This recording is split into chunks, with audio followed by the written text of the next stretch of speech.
Assalamualaikum warahmatullahi wabarakatuh. Alhamdulillah. Wassalatu wassalamu ala rasulillah wa ala alihi wa sahbihi wa man tabi'ahum bi ihsanin ila yaumiddin, amma ba'du. Hadirin jamaah salat subuh yang semoga dirahmati oleh Allah Ta'ala.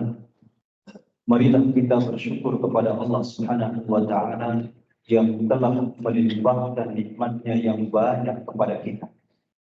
Ada nikmat iman, ada nikmat Islam, dan juga nikmat-nikmat yang lainnya. Karenanya Allah Ta'ala mengingatkan kepada kita dengan sebuah ayat dalam Al-Quran, wa in ta'uddu nikmatallah la tuhsuha.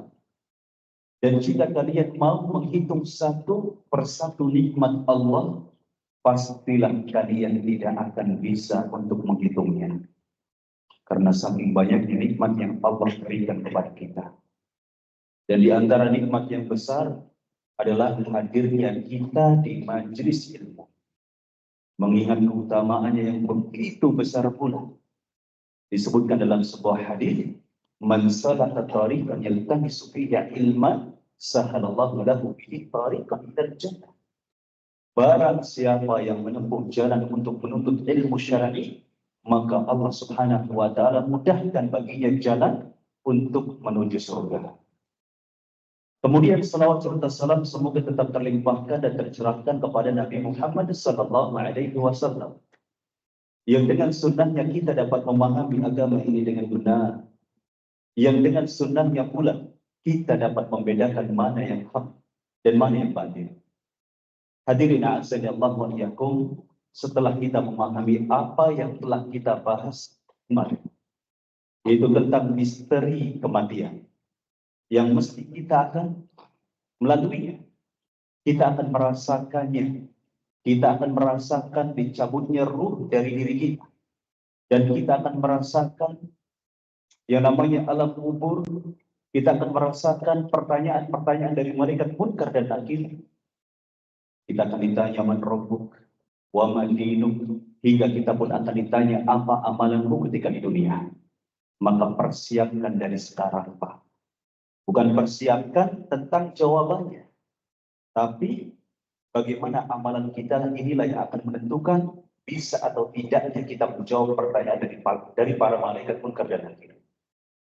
Hadirin a'azzani-Allah wa iyyakum.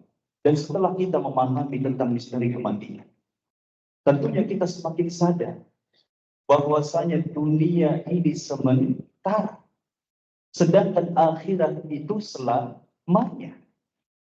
Dunia yang kita banggakan, yang kita kejar, ini akan berpisah dari kita. Sementara kita akan bertemu, akan merasakan kehidupan akhir, kehidupan yang baru. Dan insya Allah inilah yang akan kita bahas. Kenapa kita mesti atau perlu membahas permasalahan ini, Pak? Karena di antara faktor yang menyulitkan kita untuk mengingat Allah, mentaati Allah, adalah hubbud dunia, cinta terhadap dunia. Sebagaimana disebutkan oleh ahli hikmah dari negeri Syam bernama Sulaiman Al-Khawas, yang dinukilkan oleh Syekhul Islam Ibnu Taimiyah rahimahullah ta'ala dalam kitabnya Al-Fatawa Al-Kubra. Beliau menyebutkan al-zikru lil qalbi bimanzilatil ghidha lil jasad. Bahwasanya mengingat Allah, berzikir, ini zikir ini cakupannya luas, Pak. Jangan dianggap bahwasanya zikir itu hanya sebatas mengucapkan subhanallah, alhamdulillah, la ilaha illallah, tidak. Bahkan hadirnya kita di majelis ilmu ini pun dalam rangka untuk apa? Mengingat Allah Subhanahu wa Ta'ala, dan inilah zikir yang paling tinggi. Hadirin a'azzani-Allah wa iyyakum. Kata beliau, al-zikru lil qalbi bimanzilatil ghidha lil jasad. Bahwasanya zikir bagi hati kedudukannya seperti apa? Makanan bagi jasad. Apabila maka seperti halnya jasad, kata beliau, jasad ladzat ta'am ma'as-safar. Maka seperti halnya jasad itu tidak akan pernah merasakan nikmatnya makanan ketika sakit. Ya tidak, Pak. apalagi sakitnya sakit gigi, Pak. Ya, sate yang paling enak, ya semur jengkol yang paling nikmat, gak ada artinya. Kalau apa? Kalau sakit gigi, ya hadirin azan Allah ya, apalagi sakit hati, begitu ya. Sudah, jangankan ya bubur, begitu ya. Kalau sakit gigi barangkali masih bisa makan bubur, Pak. Ya, ini kalau sakit hati, ya sudah nggak mau makan, ya nggak mau minum. Kenapa? Karena hatinya sedang sakit, barangkali seperti ini. Hadirin azan Allah ya, maka demikian pula ya hati ya, tidak akan pernah bisa merasakan nikmatnya zikrullah, mengingat Allah Subhanahu wa taala, kalau bersamaan dengan adanya hubbud dunia di dalam hatinya. Hadirin azan Allah ya. Nah, ini yang pelajaran penting bagi kita. Ya, kenapa kita membahas tentang perkara dunia? Agar kita mengenal dunia dengan benar. Hadirin azanillah wa iyyakum. Dan tema kita kali ini terinspirasi dari kalamnya sahabat yang mulia Ali radhiyallahu anhu. Ya, ini terkenal dengan untayan faedah yang serah, ya, yang sangat luar biasa. Sampai-sampai ada seorang ulama yang mengumpulkan ya untayan hikmah dari Ali ini sampai satu kitab, Pak. Ini luar biasa. Ya, Ali radhiyallahu anhu. Ya, antara untayan hikmahnya ini, beliau berkata tentang dunia. Apa kata beliau? Irtahalatid dunya mudbiratan, wartahalatil akhirah mukbilatan. Dunia yang akan pergi berlalu. Entah kita yang meninggalkan dunia atau dunia yang meninggalkan kita. Yang pada intinya kita akan berpisah dengan dunia. Hadirin azanillah ya. Kemudian beliau pun berkata wartahalatil akhirah muqbilatan, dan akhirat datang menjelang. Kita saat ini Pak hakikatnya sedang menuju kehidupan akhirat. Sehingga kemudian beliau pun berpesan, fakunu min abna'id dunya, jadilah kalian anak-anak dunia. Maksudnya apa? Maksudnya adalah agar kita ini fakunu min abna'il akhirah. Maksudnya adalah agar kita ini memprioritaskan akhir. Ya, tidak memprioritaskan dunia. Jadikan akhirat sebagai ambisi kita, objek hidup kita, tujuan hidup kita. Kemudian beliau berkata, wa takunu min abna'id dunya, dan janganlah kalian menjadi anak-anak dunia. Maksudnya apa? Ya kita jangan jadikan dunia ini sebagai objek.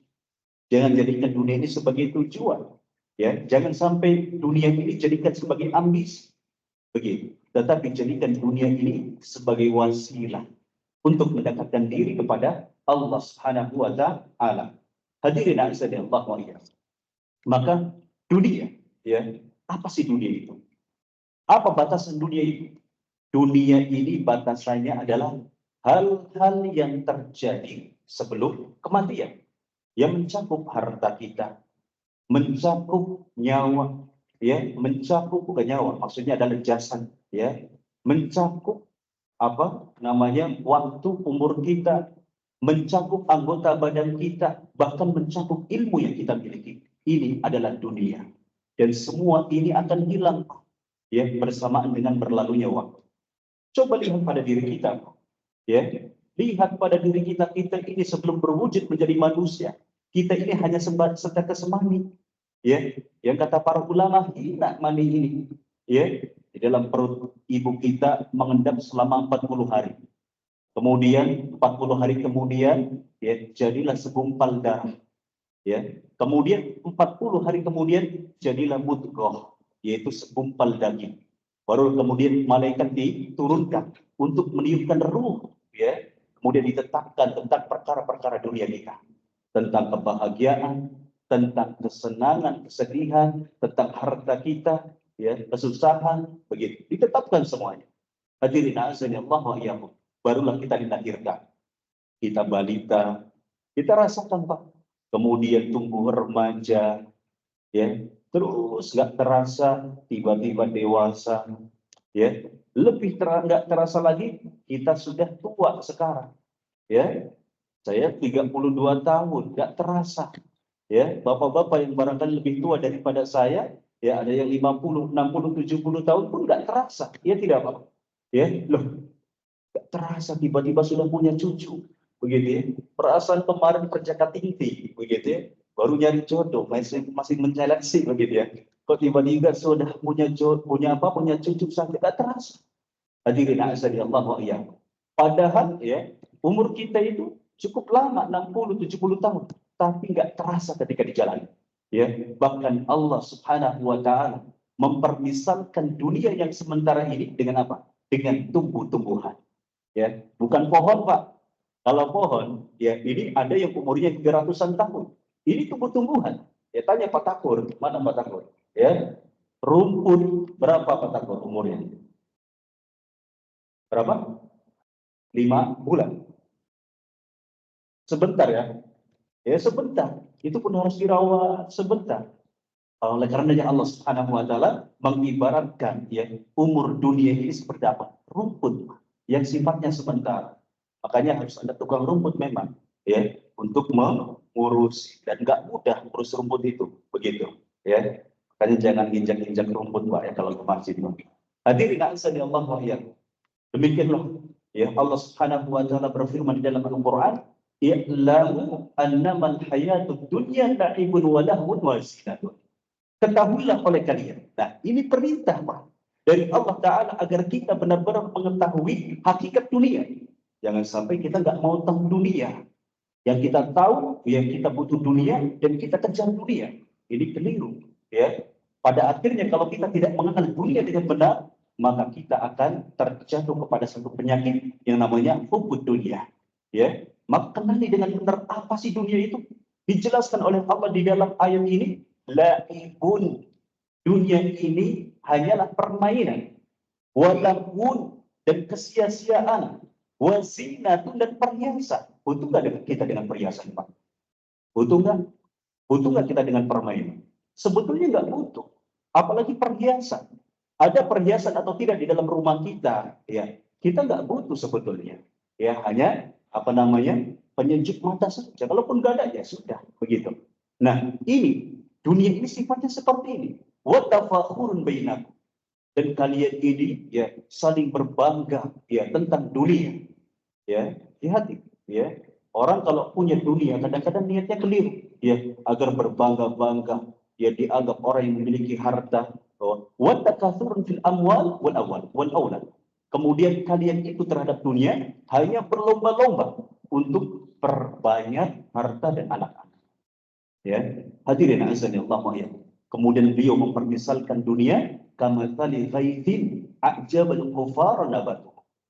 Ya, maka dunia ini kata Allah seperti air hujan yang menumbuhkan tumbuh-tumbuhan, yang mana tumbuh-tumbuhannya ini membuat bangga, membuat takjub para petani.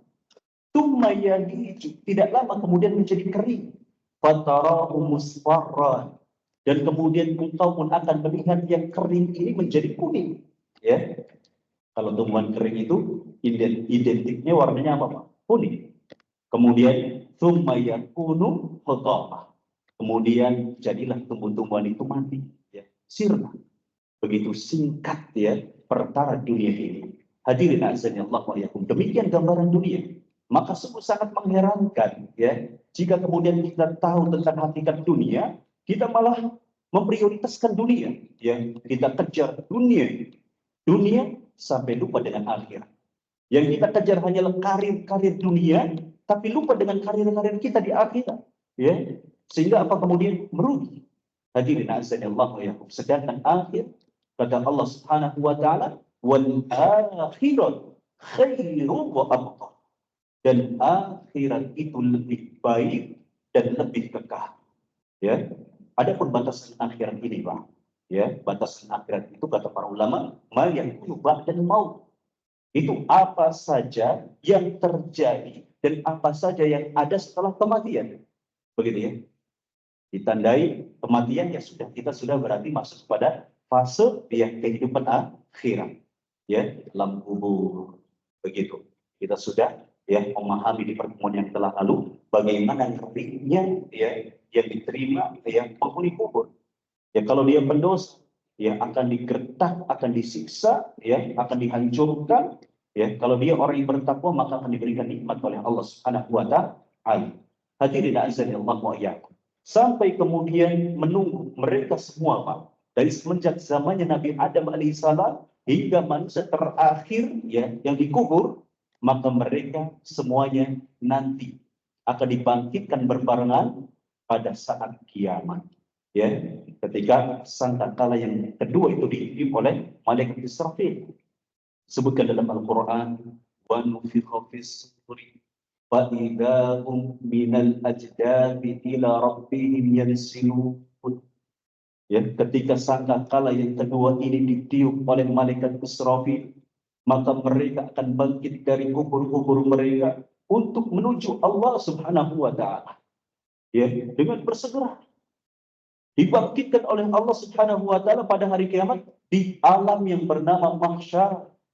Ya, di sebuah padang yang rata, nggak ada benjolan, nggak ada cepungan, ya, mahsyar. Hadirin azanillah wa iyyakum. Sementara saat itu manusia dibangkitkan itu tidak membawa dunia sedikit pun dari dunia yang dia banggakan. Nggak bawa jam tangan, Bang, ya, untuk melihat, apalagi KTP, apalagi kartu ATM. Jadi nggak ada, ya. Apalagi mobil berat, ATM saja yang kecil kita kemana-mana bawa ATM, ya, atau handphone lah, benda yang paling kita cintai, gitu ya. Ya, itu pun nggak mau. Disebutkan dalam sebuah hadis, ya, yub'atsun nasu yaumal qiyamati hufatan 'uratan kullah. Ya, pada hari kiamat manusia akan dibangkitkan dalam kondisi tidak memakai sendal, ya, dan tidak memakai sehelai benang pun, dan tidak bersunat. Aisyah, ya, istrinya Nabi, Ummul Mukminin, beliau bingung ketika, ya, Nabi bersabda demikian, sehingga beliau bertanya, wahai Nabi, ya, lantas bagaimana nanti manusia ketika telanjang, gitu ya, telanjang bulat ini, Pak, bagaimana ini? Begitu, jangan berpikir, aduh, senang di kita nih, gitu ya. Ini pikiran kotor kalau seperti itu. Apa kata Nabi Shallallahu Alaihi Wasallam? Wahai Aisyah, pada saat itu manusia, ya, kondisinya itu lebih mengerikan daripada sekedar keinginan mereka untuk melihat satu sama lain. Hadirin azan Allah wa iyyakum. Ini di akhirat soalnya, Pak. Bukan di dunia. Kalau di dunia, ya, orang gila saja, mohon maaf, ya, saya, ya, akalnya ini kita bisa katakan gila. Ya, dia pakai baju, dia jarang mandi, bahkan nggak pernah mandi kayaknya, mungkin setahun sekali kayaknya mandi, begitu ya. Tapi seringkali dihamili, ya, oleh orang yang tidak bertanggung jawab. Ya, ini dunia, Pak. Apalagi kalau misalkan orang gilanya ini telanjang, ini pakai pakaian dalam keadaan umum begitu. Nah, berbeda nanti di akhir. Seberapapun menariknya, kita nggak akan tertarik. Yang kita pikirkan adalah bagaimana tanggung jawab amalan perbuatan kita, dosa kita, ya, di hadapan Allah Taala nanti. Ya, di saat itu matahari tepat di atas kepala. Tudna syamsu yaumal qiyamati minal khalqi. Ya, kami dari maili, kata Nabi. Ya, matahari benar-benar akan didekatkan, ya, di atas kepala manusia itu 1 mil. 1 mil itu bermakna kurang lebih, apa namanya, mil di sini itu seperti celah, alat celah yang berukuran kurang lebih 1 jengkal. Ya, sangat dekat, Pak. Ini kalau dipraktekkan saat ini, hancur bumi, Pak, sehancur-hancurnya, dan akan dipraktekkan nanti pada hari kiamat. Ya, 1 jengkal, ya, di atas kepala manusia. Maka kemudian Nabi Shallallahu Alaihi Wasallam menjelaskan bahwasanya kelak manusia akan tenggelam dengan keringatnya, ya, sesuai dengan kadar dosa-dosanya. Ada yang tenggelam sampai apa? Sampai kedua mata kakinya. Ini tenggelam bukan tenggelam, apa namanya, dengan air tawar, Pak. Ini tenggelam dengan keringat sendiri, bukan keringat orang lain, begitu ya. Bayangkan betapa menyedihkannya seseorang yang sampai keringatnya sampai kedua mata kaki, Pak. Ya, kita kalau keringatnya gembrobes, kalau bahasa orang Cirebonnya, begitu ya. Karena apa? Karena panas, misalkan jogging di lapangan ini sudah luar biasa, membuat kita capek, membuat kita letih. Ya, bagaimana lagi kalau kemudian dia ini tenggelam dengan keringatnya sampai kedua mata kakinya. Dan lebih menyakitkan lagi, ada pula yang tenggelam dengan keringatnya sampai lututnya. Dan sampai ada pula yang tenggelam dengan sampai pinggangnya, sampai ada yang tenggelam hingga mulutnya. Nabi ketika mengatakan mulut sampai menunjuk, Pak. Ya, ini menyakitkan. Ya, mungkin rata-rata kita yang bisa berenang ini rasanya namanya tenggelam, gitu. Tersiksa nggak? Ya, padahal enak minum air, begitu ya. Tapi tersiksa, begitu. Tersiksa luar biasa kalau tenggelam. Alhamdulillah saya dulu ya tenggelam berkali-kali, begitu ya. Dari mulai masih kecil, begitu ya, mainan sama teman-teman yang lain, belum sekolah tiba-tiba jebur, gitu ya. Alhamdulillah ditolong sama orang lain. Belajar berenang, ditenggelamkan sama teman yang lain, itu biasa, gitu ya. Tenggelamkan ya, bukan ngajarin renang tapi mati niatnya kayaknya, gitu. Ini ada seperti itu, ya, dan gak enak rasanya. Tapi pada saat kiamat nanti, justru ada orang-orang yang tenggelam dengan apa? Dengan keringatnya sampai mulutnya. Hadirin azani Allah wa iyyakum. Dan bersamaan dengan itu, ya, ada orang-orang yang justru dinaungi oleh Allah Subhanahu wa taala dengan naungannya sehingga dia tidak merasakan teriknya panasnya matahari yang begitu dahsyat. Siapa mereka? Disebutkan dalam sebuah hadis yang saya kira hafal semua, ya. Sab'atun yudhilluhumullahu fi dhillihi yawma la dhilla illa dhilluh.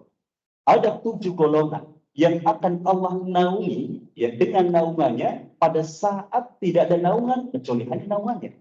Siapa dia? Al-Imamul Adil. Imamul Adil. Ya, imam yang adil, Pak. Pemimpin yang adil. Ini ngomong-ngomong presiden siapa yang jadi, Pak? 1, 2 atau 3? Kalau 1 begitu ya. Ya sudah, qadarullah begitu ya.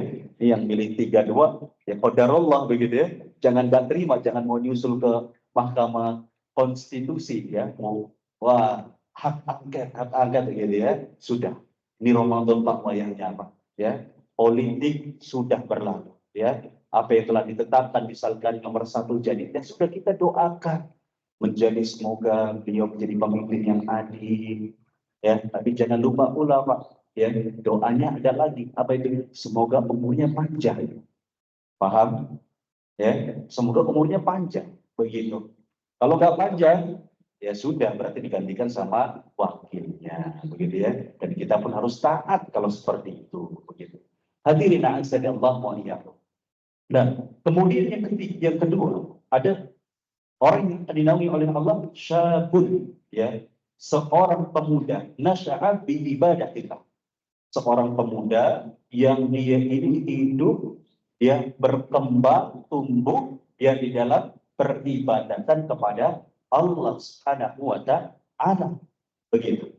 Jadi kita kalau punya anak, Pak, agar anak kita selamat, sukses di akhirat, maka jaga pergaulannya. Ya, kontrol pergaulannya. Jangan sampai kemudian melenceng, ya, menghabiskan masa mudanya untuk perkara yang apa? Yang tidak berguna, ya, tidak sibuk dengan perkara ibadah, ya. Andai kata kita bisa menjaga anak kita, ya, kemudian tumbuh kembang hingga ya dia menjadi orang yang saleh, ini luar biasa. Masuk kepada hadis ini. Ya kalau kita yang sudah tua, gimana, gitu ya? Pemuda itu, Pak, ya dianggap seorang dia itu masih muda di usia ya kurang lebih 15 tahunan ya hingga 40 tahun. Itu pemuda. Mas, kalau 40 tahun ke atas bukan lagi pemuda ya, apalagi sudah umur 60 70 sudah syekh ya begitu.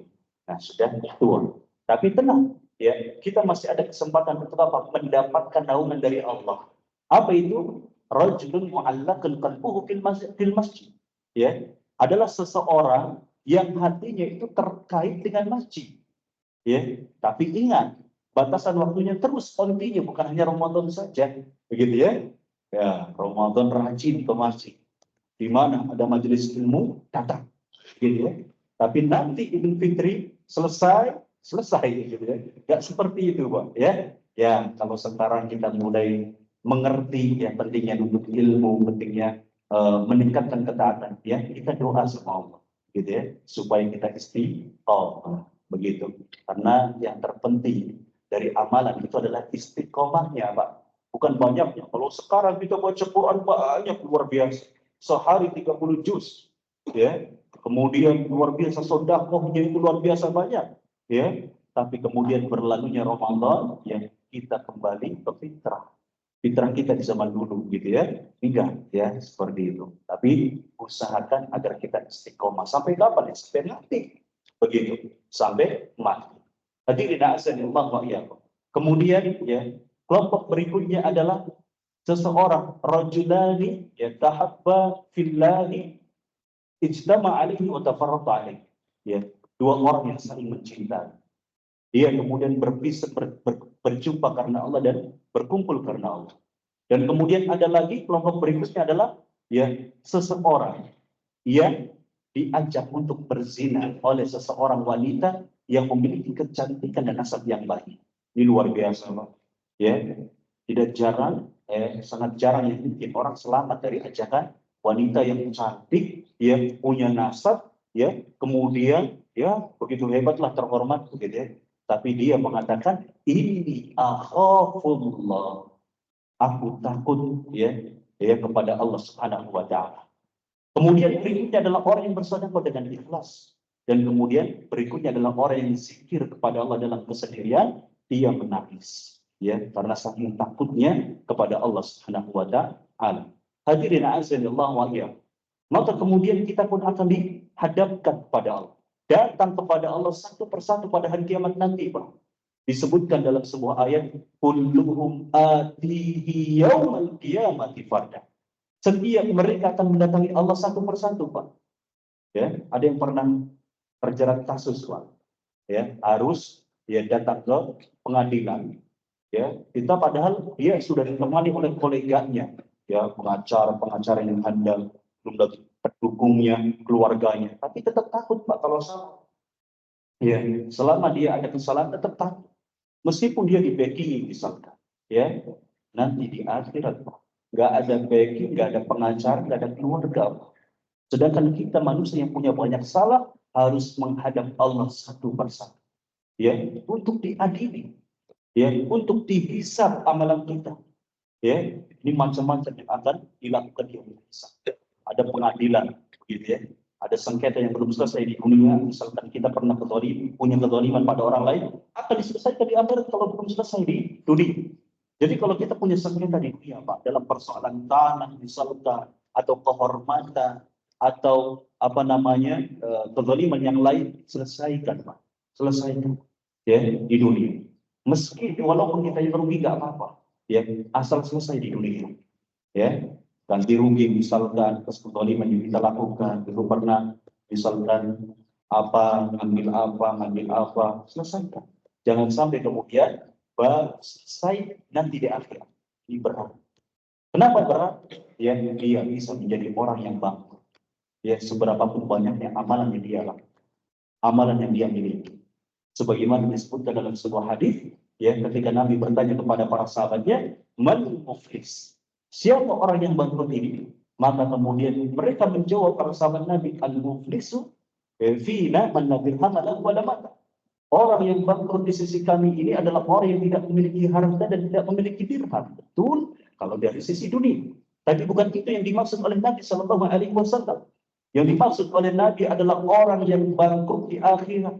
Ya, adalah orang yang datang pada hari kiamat membawa pahala yang besar seperti pahala sholat, pahala puasa, pahala zakat, tetapi di sisi lain dia membawa dosa, ya, karena telah menuduh orang ini, memfitnah orang ini, ya, menzalimi orang ini, memukul orang ini, bahkan menumpahkan orang ini, menumpahkan darah. Maka ya, apa balasan? Ya, pahalanya dia akan diambil untuk orang yang kita zalimi. Kalau nggak impas, berarti dosanya orang yang dizalimi ini akan diperuntukkan bagi kita, sehingga kemudian orang tersebut akan dicampakkan masuk ke dalam neraka. Belum lagi kita pun akan ditampakkan, ya, setiap amalan kita, Pak, ya, di saat kita balik, ya, usianya, ya, maka akan ditampakkan dosa-dosa kita. Ya, dosa 10 tahun yang lalu, dosa 20 tahun yang lalu, dosa 30 tahun yang lalu tidak akan pernah terlewati sedikit pun, Pak. Semuanya akan tercatat dengan rapi dan akan dilihat oleh kita. Oleh karena orang-orang fasik, Pak, orang-orang yang senang dengan kemaksiatan, ini ya, mereka benar-benar begitu takut ketika melihat catatan amalnya. Disebutkan dalam Al-Quran, "Fataral mujrimina musyfiqina mimma fihi." Maka kau akan melihat orang-orang yang mujrim ini pelaku dosa, ya, pelaku maksiat, dan puncaknya adalah orang-orang syirik dan orang-orang kafir, ya orang-orang musyrik, maka mereka akan merasa takut, ya, ketika melihat apa yang ada di dalam catatan amalnya. Sampai-sampai mereka berteriak, ya wailatana, celakanya kami, ma li hadzal kitab. Kitab apa ini? La yughadiru saghiratan wala kabiratan illa ahsaha. Tidak terlewati sedikit pun, ya, baik dosa yang kecil ataupun dosa yang besar, melainkan tercatat di dalamnya. Ya, ngeri, Pak. Ya, semuanya akan kita lihat. Faman ya'mal mithqala dzarratin khairan yarah. Ya, maka ya, barang siapa yang melakukan amal soleh sedikit, sekecil apapun, dia pun akan melihatnya, Pak. Ya, sekecil apapun. Jadi jangan remehin, Pak. Kecil ini nanti. Saya mau pilih yang besar-besar saja. Ya, padahal ya bisa jadi kita masuk surga karena apa? Karena yang pahala yang kecil ini. Begitu. Kita ingat cerita ya, siapa? Dulu ada seorang tabi'in namanya Muhammad bin Miskin. Dia masuk surga dalam mimpinya itu. Ini seorang tabi'in ya. Mimpinya itu luar biasa ya, bukan mimpi seperti mimpi kita, begitu ya. Beliau di dalam mimpinya sudah ditimbang, gitu ya. Ditimbang di atas mizan, maka akhirnya beliau selamat bukan karena beliau sedekah yang jumlahnya ratusan juta, tapi karena ya sepotong roti, Pak. Dan itu membuat senang ya orang yang menerima. Itu rahasia Allah ya. Jadi jangan remehkan ya hal-hal kecil dari kebaikan. Oleh karenanya Nabi Shallallahu Alaihi Wasallam bersabda, "Ittaqun nar walau bisyaqqi tamratin." Ya, lindungilah diri kalian dari api neraka walau hanya sepotong kurma. Ya, ada harganya nggak, Pak? Sepotong satu biji, dipotong belah dua, ya. Kemudian kita sedekah, ada nggak harganya? Nggak ada, begitu ya. Nggak ada. Paling berapa gitu ya? Paling 100-200 rupiah. Kalau kurmanya kurma khalas. Tapi kalau kurma ajwa aliyah, ya, ini kurma yang paling mahal ya. Saya temui ya. Dan ini kesukaannya Nabi. Ini 1 kilonya seperti harga emas ya. Kurang lebih. Berapa itu? 450.000. Begitu. Jadi kalau misalkan ada kesempatan di ibadah sana, Pak, ya, nggak apa-apa nyicip begitu. Kayaknya boleh ya. Kalau di kebun kurma ya halal gitu ya. Jokowi Anies kata-kata kayak gitu, gitu ya. Gratis gitu. Gak apa-apa gitu, jangan malu-malu ya. Kalau bisa ada kurma itu, hadirin Allah ya. Demikian pula wa may ya'mal mithqala dzarratin syarran. Dan barang siapa melakukan amalan keburukan sekecil zarrah, maka dia pun akan melihatnya. Ya, dari sini kita pun nggak boleh ya meremehkan dosa-dosa kecil. Justru dosa kecil ini akan menjadi besar, dosa kecil cukup menjadi dosa besar ketika kita meremehkannya, Pak. Ya, otomatis menjadi besar di sisi Allah Ta'ala dan harus dihapusnya dengan taubat dan nasuh. Hadirin Allah wa iyyakum. Maka kemudian kita pun akan ditimbang. Ya, amalan kita ini akan ditimbang. Kalau ternyata dosa kita lebih berat, ya sudah, neraka tempatnya. Kalau sekiranya amalan soleh kita yang lebih berat, ya sudah, alhamdulillah. Semoga ya kita mendapatkan timbangan amalan kebaikan kita lebih berat, dimasukkan ke dalam surga. Ini prosesi yang secara global yang kehidupan dan perjalanan kehidupan akhirat yang begitu melelahkan dan begitu lama waktunya, Pak. Ya, satu hari ya, di dunia itu 50.000 tahunnya di alam mahsyar. Ngeri, Pak. Satu harinya di dunia ini perbandingan satu hari di akhirat ya di alam mahsyar dengan dunia itu 50.000 tahun. Begitu ya. Ini ngeri, bayangkan lelahnya gimana gitu ya. Gak bisa dibayangkan. Hadirin a'azzallahu wa iyyakum. Maka ya oleh karenanya Allah Subhanahu wa taala yang pantas kemudian lebih memuliakan akhirat ya daripada kehidupan dunia. Apa kata Allah? Wal akhiratu khairu wa abqa. Ya. Dan pantaslah pula ya dunia ini tidak ada harganya pada sisi Allah. Ya, ini saya yang menyampaikan materi ini ya bukan berarti indir antum semua. Ya saya ini yang hadir ini punya dunia dan saya pun punya dunia, Pak. Ya, kayak saya ini dunia saya, ya jas yang saya pakai ini dunia saya. Begitu bukan dalam rangka menyindir, tapi mengingatkan jangan sampai kita terperdaya dengan dunia yang dianggap oleh Allah Subhanahu Wa Taala tidak bernilai sama sekali. Ya, bahkan ya dunia itu saking tidak ada harganya di sisi Allah, diibaratkan oleh Nabi Shallallahu Alaihi Wasallam seperti apa, Pak? seperti sayap ekor nyamuk, ya, bahkan lebih berharga ya sayap ekor nyamuk, Pak, di sisi Allah. Coba kita kalau dikasih oleh Allah, ya, atau dikasih oleh orang lain ini 1 kintal ya sayap ekor nyamuk, kita mau nggak? Nggak mau. Ya, jangankan 1 kintal apa namanya sayapnya, nyamuknya saja kita nggak mau gitu, bikin repot begitu ya. Itu ya, ini menunjukkan bahwasanya nyamuknya saja nggak berharga bagi kita, apalagi dunia ya yang dipermisalkan oleh Nabi tidak berharga ya dibanding sayap ekor nyamuk. Apa kata Nabi Sallallahu Alaihi Wasallam? "Lau kana fid dunya ta'dilu indallahi janaha ba'udatin masaqat kafiran minha syurbata ma'i." Kalau sekiranya dunia itu ya di sisi Allah sebanding dengan sayap ekor nyamuk, maka Allah Subhanahu wa taala tidak membiarkan orang kafir minum 1 teguk air pun. Hadirin Allah ya, hadis sebaliknya, bukan hanya 1 teguk ya, yang punya aqua ya, yang punya apa le mineral begitu ya, yang punya fit ini produk-produk minuman besar, itu siapa, Pak? Wallahu a'lam. Ya, orang kafir bukan. Begitu. Nah, ini ngeri, begitu ya. Mereka bebas minum air sebanyak-banyak. Mereka bebas menjadi orang-orang yang terkaya di dunia. Seperti siapa? Pemilik TikTok, begitu ya. Ini diantaranya adalah orang yang terkaya di dunia, Facebook, begitu ya. Siapa namanya? Ya, menjadi orang yang terkaya dibiarkan oleh Allah Subhanahu wa taala, menunjukkan bahwasanya dunia itu tidak harganya. Ya, tidak ada harganya di sisi Allah Subhanahu wa taala. Makanya aneh, Pak, jika kemudian ya dunia ini tidak ada harganya di sisi Allah, ya kemudian malah kita jadikan dunia ini segalanya. Ya tidak, Pak, sampai-sampai ada ungkapan ya apa namanya, uang itu bukan segalanya. Ini sudah betul sebetulnya. Tapi saya ini saya ada koma, ya, tetapi segalanya butuh uang. Ya, ini yang keliru. Ya, segalanya butuh uang. Ya, kenapa demikian bisa diungkapkan? Karena ya hasil daripada ya persepsi yang keliru dalam menetapkan parameter kesuksesan hidup di dunia. Hadirin azan Allah wa iyyakum. Ya, ini sudah bergeser, Pak. Kalau zaman dulu di zaman Nabi Sallallahu Alaihi Wasallam, orang yang sukses itu adalah orang yang sukses di akhirat, yang taat ibadahnya, ya, orang yang luar biasa amal solehnya, ini adalah orang yang sukses. Tapi kemudian bergeser, ya, orang yang sukses adalah orang yang semata-mata berhasil di dunia.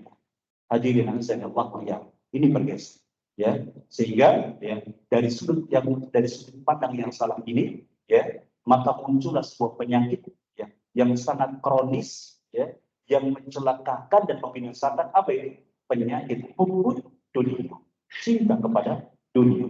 Hadirin azanillah wa iyyakum. Dan penyakit ini bukan hanya yang bisa menimpa kepada orang yang memiliki dunia, ya, orang yang tidak memiliki dunia pun, mohon maaf, orang yang barangkali du'afa begitu ya, fakir miskin begitu ya, itu pun bisa terkena penyakit cinta dunia ketika memiliki persepsi yang salah terhadap dunia.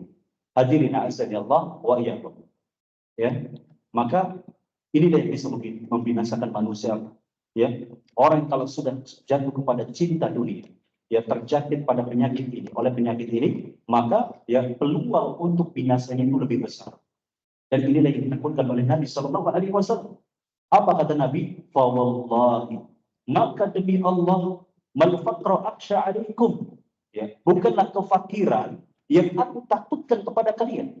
Walakinni akhsha alaikum an tubsatad dunya alaikum.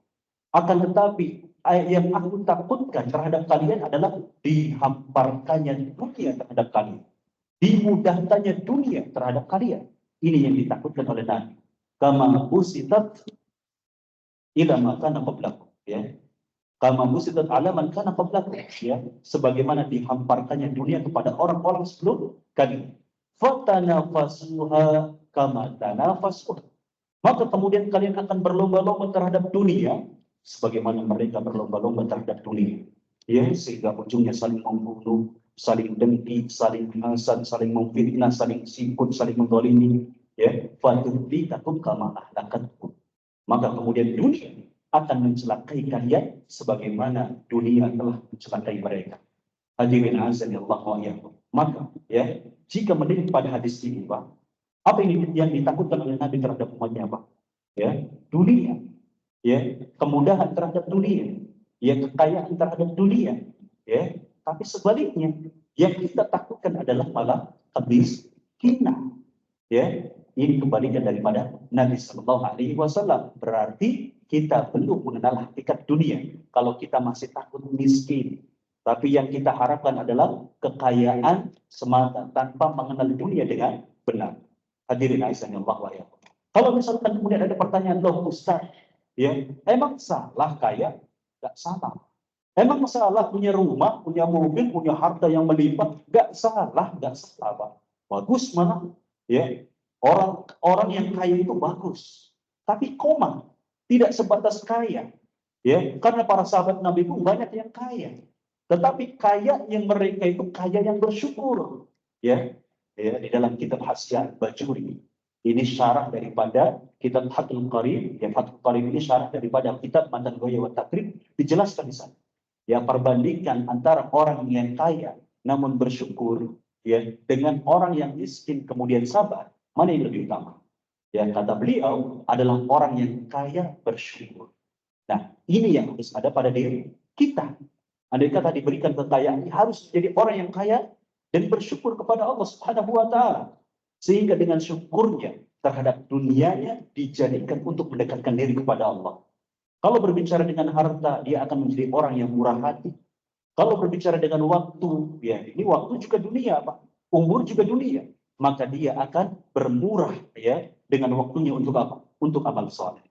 Ya, ini orang yang kaya dan bersyukur kepada Allah Subhanahu wa taala. Dan sahabat Nabi itu banyak Pak yang kaya. Seperti siapa? Abdurrahman bin Auf, ya, Abu Bakar As-Siddiq, ya, ada Umar, ada Utsman. Utsman ini luar biasa kaya ini.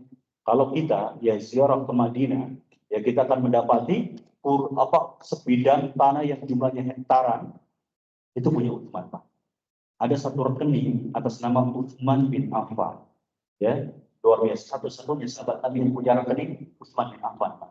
Begitu, ini luar biasa karena apa? Asetnya masih, ya, sebidang kebun kurma yang hektaran, ya, hasilnya dimasukkan ke Baitul Mal, ya, untuk umat besar. Ini luar biasa.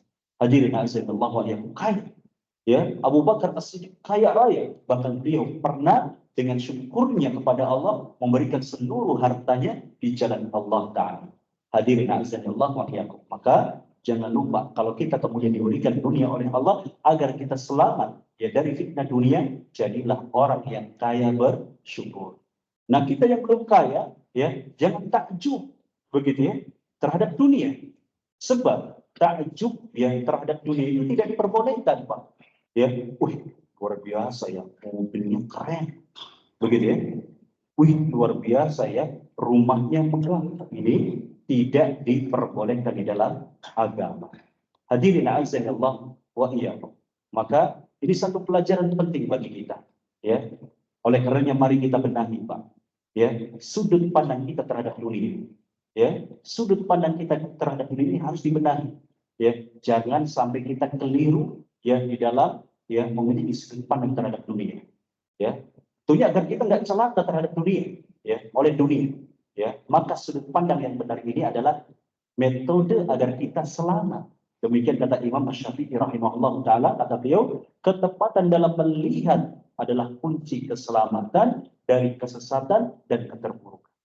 Ya, maka bagaimana, ya, sudut pandang yang benar terhadap dunia?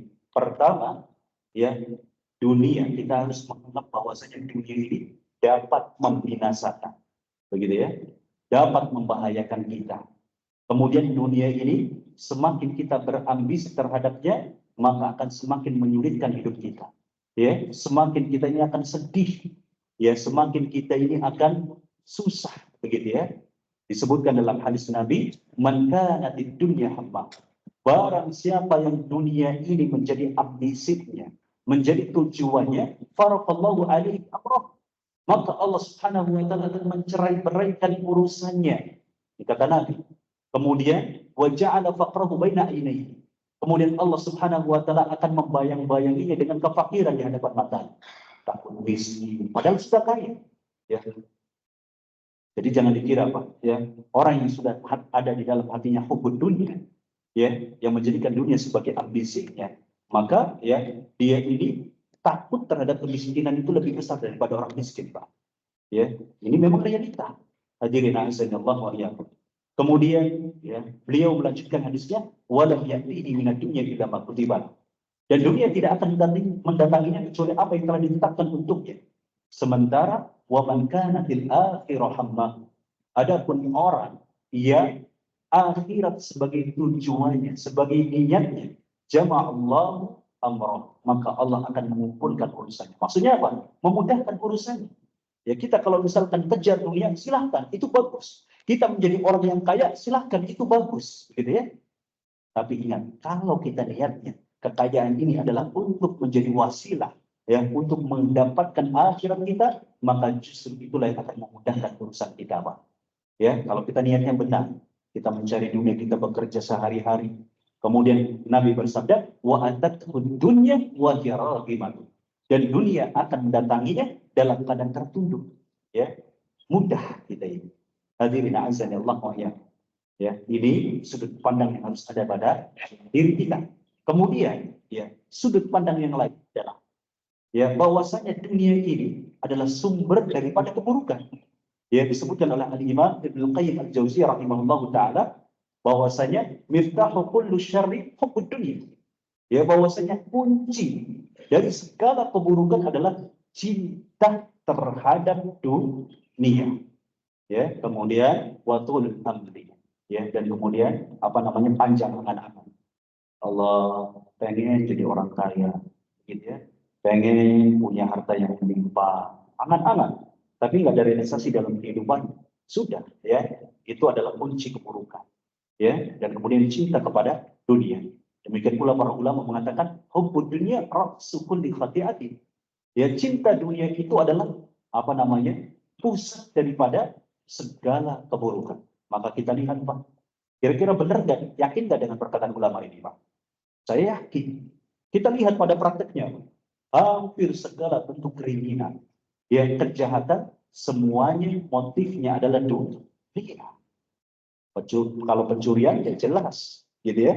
Nyuri TV misalkan, ya, nyuri TV, nyuri sepeda, nyuri mobil misalkan, ya dunia, ya, pembunuhan, ya, kita sering dapati di acara-acara apa namanya seperti patroli dulu, di acara patroli gitu ya, pembunuhan, seringkali motifnya itu dunia, ya, karena dunia ingin menguasai harta, pembegalan, ya, penipuan juga sama, begitu ya, semuanya dunia. Bahkan kesyirikan sekalipun, Pak, kesyirikan sekalipun itu juga tidak terlepas motifnya adalah dunia. Contoh, ya, datang ke kuburan, ya, minta kepada Mbah Pula atau Syekh Pula, minta ya ke penghuni kuburnya, ya, minta apa itu, Pak? Yang diminta apa? Ya Allah, tolong ya supaya nanti banyak yang nyoblos, misalkan, ya, karena dia itu calon lurah misalkan, atau calon bupati misalkan, atau calon apa anggota DPR. Ada yang minta jodoh, begitu ya. Ada yang minta supaya diberikan harta, dagangannya laris, minta pengasihan. Dunia, ya. Ini terjadi, Pak. Ya, kesyirikan pun ya itu karena dunia. Hadirin azanillah wa iyyakum, ini sudut pandang yang harus kita ya hadirkan dalam diri kita. Kemudian yang lebih mengerikan adalah ketika seseorang cinta terhadap dunia, itu mengakibatkan pelakunya itu masuk ke dalam neraka. Ya, kalau sudah cinta kepada dunia, dia lupa dengan akhirat, dan dia telah dikuasai kehidupannya dengan apa? Dengan kemaksiatan, maka sudah sangat pasti ketika tidak ada ampunan dari Allah, dia akan dimasukkan ke dalam neraka. Ya, disebutkan dalam ayat, sebuah ayat, man kana yuridul hayatad dunya wa zinataha nuwaffi ilaihim a'malahum fiha wa hum fiha la yukhazun. Barang siapa yang tujuannya adalah dunia, kehidupan dunia dan perhiasannya, maka kami akan balas amalan-amalan mereka di dalamnya, ya, mereka akan mendapatkan apa yang mereka tujukan dengan sempurna, dan mereka di dunia tidak akan dirugikan. Kemudian ulaika alladzina laysa lahum fil akhirati illa an-nar, dan bagi mereka orang-orang yang memiliki tujuan tersebut di dalam akhiratnya tidaklah mendapatkan sesuatu kecuali neraka. Ini sebuah ancaman, Pak. Sehingga kita ini perlu hati-hati terhadap dunia. Silahkan jadi orang kaya, bagus. Nabi tidak melarang, Pak.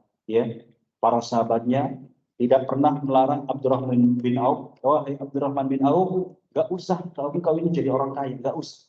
Bagus. Malah Nabi dalam sirah nabawiyahnya butuh terhadap orang-orang kaya. Iya tidak? Sehingga Nabi sering mengajak, ayo sedekah. Ayo kumpulkan harta-harta kalian. Sering seperti itu. Butuh, Pak. Bayangkan kalau di dalam perjalanan sirah nabawiyah, Islam, sejarah Islam, nggak ada orang yang kaya. Gimana mau nyiapin bekal perang? Gimana mau menyiapkan segala hal yang terkait dengan maslahat umat? Susah pada prakteknya. Sebagaimana kita rasakan saat ini. Kalau nggak ada orang-orang yang memiliki harta yang dermawan, susah, Pak. Mungkin Masjid Al-Jamaah tidak sebesar ini.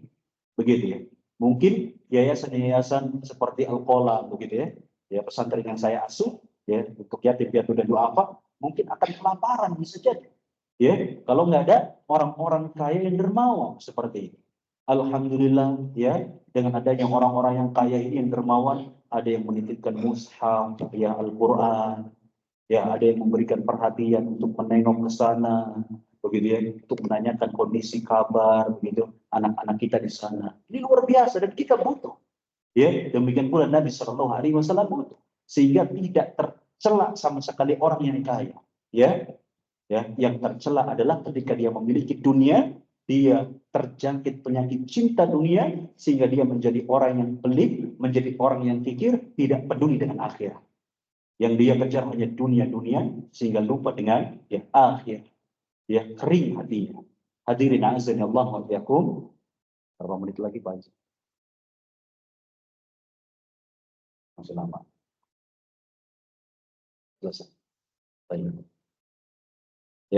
Jadi sekali lagi jangan sampai kemudian kita takjub. Kalau kita ada saudara kita yang kaya, alhamdulillah kita ikut senang. Tapi jangan ada hadir kata takjub, mobilnya gitu ini nggak boleh, Pak. Disebutkan dalam sebuah ayat, fala ta'jibuka amwal wala aulad. Maka tidak boleh harta-harta mereka, dunia-dunia mereka itu membuat engkau takjub. Begitu Cukup kita doakan, kita ikut senang begitu supaya hartanya itu berkah, bermaslahat untuk umat. Dan semoga kita pun diberikan harta yang berkah. Ini yang harus ada dalam diri kita. Tapi barangkali sebagai penutup ada pertanyaan, 1-2 pertanyaan dari hadirin kalau tahu. Silakan. Silakan.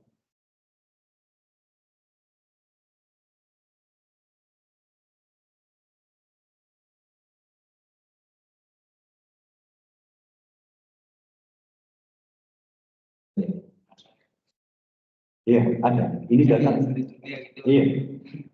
Ini jelas. Meluruskannya diingatkan tentang iman, Pak. Ini kan hadir kalam tersebut, perkataan tersebut dari orang yang tidak memiliki iman dengan baik. Begitu terhadap takdir dan janji-janji Allah yang telah Allah siapkan. Andai kata dia mengimani dengan benar takdir Allah, maka akan mudah baginya untuk mencari perkara-perkara yang halal. Begitu Terlebih Allah memerintahkan kepada kita untuk apa? Mencari harta yang halal. Bukan mencari perkara yang haram. Begitu. Jadi tanamkan keimanan kepada Allah, terutama masalah takdir, bahwa rezeki kita sudah ditetapkan. Begitu Perlu kita burung saja, Pak.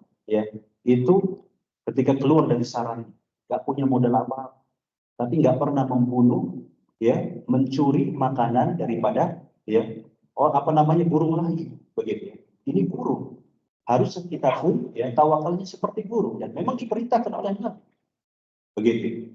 Yang semakna dengan hadis dengannya, kalau sekiranya kita ini tawakalnya seperti tawakal burung, maka Allah akan mencukupi kita dengan rezeki yang halal, sebagaimana Allah mencukupi rezekinya burung dengan rezeki yang halal.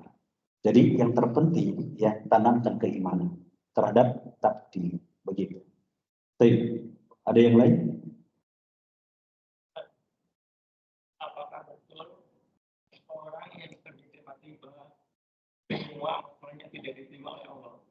Jika betul, kita dalilnya pakai selama seperti sholat, ini yang ngomong seperti itu, ya, ini bisa jadi khawarij, begitu. Kalau khawarij, Pak, pelaku dosa besar sudah, dia kafir, tidak diterima semua amalan.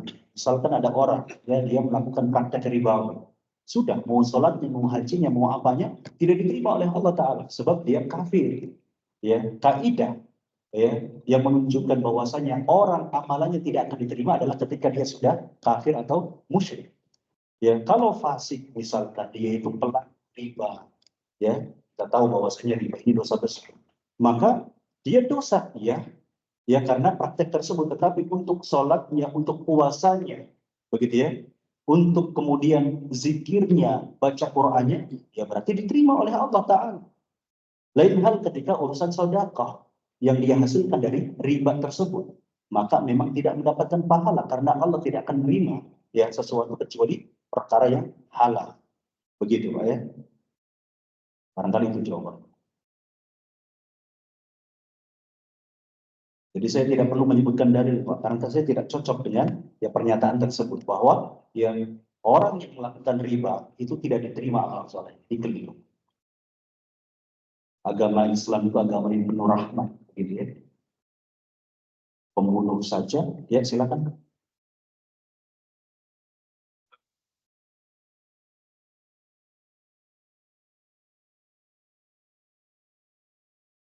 Ya, hibah. Ya, seperti itu. Realisasinya itu sebagaimana tadi kita sama-sama mendengarnya, Pak, bahwa yang hibah tersebut itu kaitannya adalah kezaliman kepada manusia. Yang kalau seandainya orang yang kita zalimi ya tidak memaafkan kita ya di akhirat, maka amalan kita, maksudnya amalan soleh kita ini sia-sia. Begitu. Pahala kita pun akan terkurangi, hilang, begitu. Diperuntukkan bagi siapa? Orang yang kita gibahi, yang orang yang kita zalim, gitu, Pak. Jadi kalau Bapak digibahi, hadapi dengan senyum, Pak. Ya, jangan dihadapi dengan kesedihan dan air mata, jangan. Justru orang yang menggibahi Bapak ini adalah orang yang sedang sedekah harta. Ya, saya seperti itu, Pak. Kalau ada orang yang minta saya, ya, wah, ada saja kadang-kadang begitu ya, gara-gara saya jenggotan begitu ini, wah dituduh misalkan apa gitu ya, sudah hadapi dengan senyum begitu ya, dia sedang pahala urusan. Ya, saya ini adalah orang yang barangkali lalai dari sholat duha, begitu ya, kadang kala lalai dari membaca Al-Quran, bertambah pahala dari orang-orang yang semisal ini, ya akan hilang dia, akan sia-sia bisa jadi amalan, sholatnya, puasanya, begitu. Barangkali itu Pak penjelasan daripada hadis tersebut. Baik.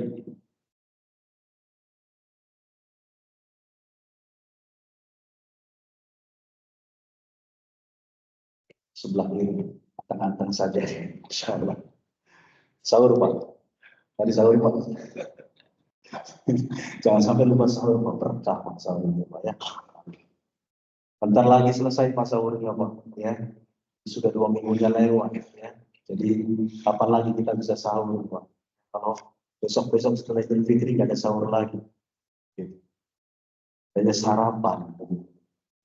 Baik, kalau tidak ada pertanyaan dari Bapak dan Ibu sekalian, ya, mari kita tutup majelis yang mulai ini dengan doa kafaratul majelis. Subhanakallahumma wa bihamdik, asyhadu an la ilaha illa anta, astaghfiruka wa atubu ilaik.